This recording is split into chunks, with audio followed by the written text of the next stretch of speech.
देखिए, जम्मू कश्मीर में डेवलपमेंट के नाम पर कोई भी इनिशिएटिव सरकार का नज़र नहीं आता है। एम्प्लॉयमेंट के लिहाज से सरकार फेल हो चुकी है।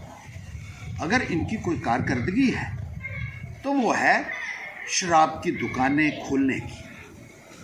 पिछले साल इन्होंने 224 दुकानों के टेंडर्स किए और इस साल फिर से 51 दुकानों को जो है वो खोला जा रहा है जम्मू कश्मीर में। पीने का पानी लोगों को मुहैया हो या ना हो, लेकिन शराब खुली इस सरकार द्वारा दी जा रही है।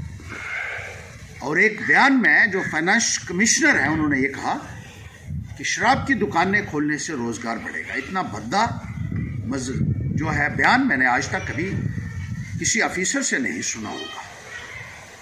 लोगों को शराब में डुबाने की एक साजिश की जा रही है ताकि वो नशे में धुत रहें और सरकार की जो जिम्मेदारियां हैं उनकी निशानदेही ना हो सके। लोगों को बेरोजगार रखा जा रहा है, रोजगार से वंचित किया जा रहा है। जो काम करते थे उनको बाहर निकाला जा रहा है और शराब की दुकानें खोलकर सरकार का ये कहना कि वो रोजगार पैदा कर रही है, इससे घटिया बयानबाजी मुझे लगता है कि और कोई नहीं हो सकती है। जहां शराब की दुकानें खोल गई हैं वहां टोल प्लाजा खोले गए हैं, लोगों को लूटा जा रहा है, महंगाई अपनी चरम सीमा के ऊपर है, विकास नाम की कोई चीज नजर नहीं आ रही है, डेवलपमेंट से लोगों को महरूम रखा हुआ है। और भारतीय जनता पार्टी जोर जबरदस्ती के साथ इस निज़ाम को चलाने की कोशिश कर रही है। नौजवानों के अंदर खासतौर पर एक भारी रोष देखने को मिल रहा है। नौजवान आहत हैं, सड़कों के ऊपर बैठे हुए हैं। सरकार उनकी बात सुनने के बजाय इन नौजवानों को डंडे बरसाती है। जो नौकरी की मांग करते हैं उनको जेल में बंद कर दिया जाता है, डंडे बरसाए जाते हैं। चाहे वो डेली वेजेस की बात हो, जिनके ऊपर 2 दिन पहले लाठियां बरसाई गई क्योंकि वो रेगुलराइजेशन की बात कर रहे थे। रेगुलराइजेशन का वादा इसी सरकार ने इन नौजवानों के साथ किया था, लेकिन जब करने की बारी आई तो उनके ऊपर डंडे बरसाए जा रहे हैं। बहुत सारों को बाहर निकाल दिया गया है। बीएसएफ सीएसएफ के एस्पिरेंट्स जो हैं उनके साथ इसी सरकार ने वादा किया था कि उनको मुलाजमत दी जाएगी। उनको कहा कि आप वोट दीजिए, आपको नौकरी मिलेगी। और जब वोट मिल गए भारतीय जनता पार्टी को, उनके साथ इसी सरकार ने वादा किया था कि उनको मुलाजमत दी जाएगी। उनको कहा कि आप वोट दीजिए, आपको नौकरी मिलेगी। और जब वोट मिल गए भारतीय जनता पार्टी को तो इन लोगों को सड़कों के ऊपर बैठाकर इनको डंडे मारे जा रहे हैं। रैबरे खेल का यही हाल है, कॉन्ट्रेक्चुअल टीचर्स का यही हाल है। समागरा के टीचर्स को बाहर निकाल दिया गया।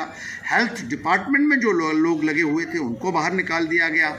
और मुख्तलिफ महकमा जात में जिस तरीके से नौजवानों के साथ बदसलूकी की जा रही है, ये आने वाले वक्त में इस सरकार को बहुत भारी पड़ सकती है।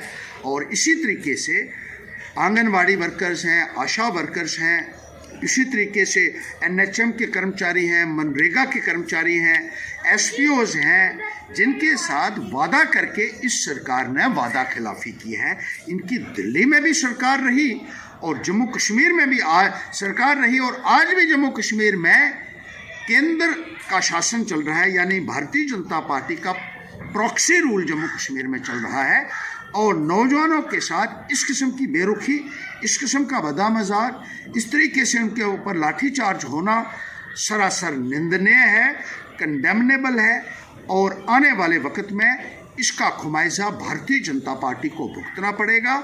और जिस तरीके से लगातार शराब की दुकानें यहाँ खोली जा रही हैं, ये एक बहुत बड़ी साजिश का हिस्सा नज़र आता है।